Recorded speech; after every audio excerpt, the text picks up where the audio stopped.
Hello and welcome to part number 8, and this time we talk about checkerboards. No, we talk about resolution, or we talk about resolution and checkerboards. How is that? So after we have seen my little proxy here, then we have already an idea where I want to go with that, and we have discussed this area here already when we talked about the image before, and we know already what we want to have here when we go to our render settings, and I pull this up here. Then we have, look here, I have the width set to UHD, and that was my production target here to explore that area. The height is of course completely wrong, but I have shot within 2:1 ratio in my Red Dragon camera, which I like, and that determines then that I go here to 1920, and normally we would have 2160 here, of course, 1080 times 2, of course.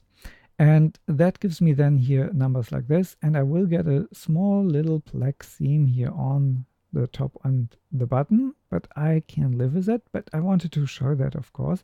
And what I like to have here is 20 frames per second. Of course, I know later in the editing it might be more 23.976. And I know reading along for us all over the place, there's some confusion in it. And there's no half or a fraction of a frame somewhere when we count 23.976 or so, or the typical 29.97.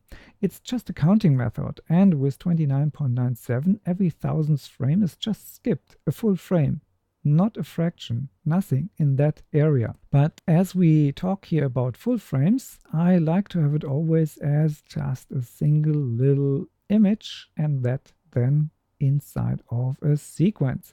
And that means I typically use OpenEXR as my standard format, and in 32-bit float, of course. So with my linear color space, I have most likely all the fidelity, at least from the rendering, that I need for UHD. As I have said it before, Rec 2020 is the future and not Rec 709 or sRGB.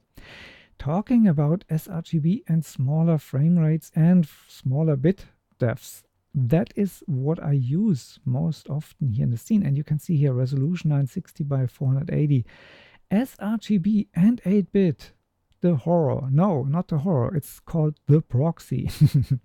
And the proxy itself is for me most likely something that I just set up, and it's way smaller than anything else because I want to have here a very fast redraw of my scene. So I work here with proxies and I throw them out when the real rendering starts if I need this. Movie frame rate here, 24 frames, and of course the timing exact frame. I don't like to have here exact second. That might get maybe a little bit weird after a while. So each frame has its image, and that's exactly what I'm after. Okay, having talked about this, let's have a little exploration about my checkerboard here. And for that, I go here inside of my scene. And this is my origin point here that I have set up in the projection camera. We will talk about this in a future episode here, of course. And let's put this cube here just into work. And you can see here already the checkerboard gives me here instantly an idea how much pixels I have. And when I drag this here, I can measure this. So I know this is now 3840, and I can see how often I get this here inside of the scene. And then I can render this out or just count here the bits and bytes and pixels. Okay, I can do this here even a little bit more comfortable when I want to have here, for example, the whole scene.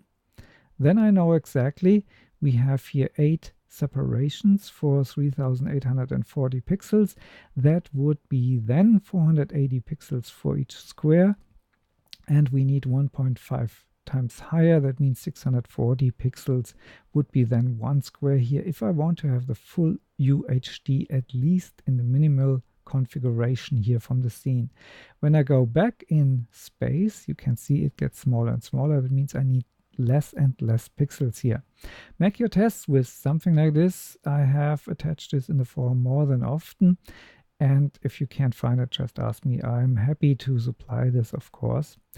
And finally, we have, of course, always to consider that everything is changing during animation. And that leaves me pretty much only to point out that we have always to have an eye from the start on the project settings, of course. That is one of the major things to set up from the start. Not only the render settings, also the project settings. So you have exactly on the end what you want to have. Okay, thanks for listening. Have fun with it. Bye bye.